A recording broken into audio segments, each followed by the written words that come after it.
David Licauco humihingi ng dasal sa isang post ng senior artist handler ng Sparkle Jamie artist na si Miss Isabel Bulatao sa kanyang social media account.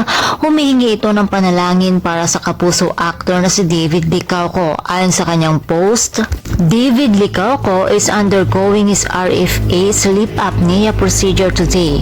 Your prayers for his safety and the success of the operation are greatly appreciated.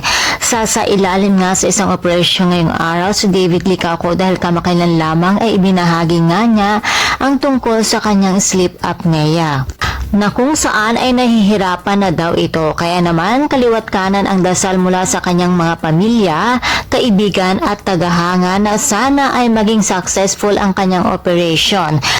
Marami kaming nagdadasal sa iyo, David Licauco, praying for your successful operation.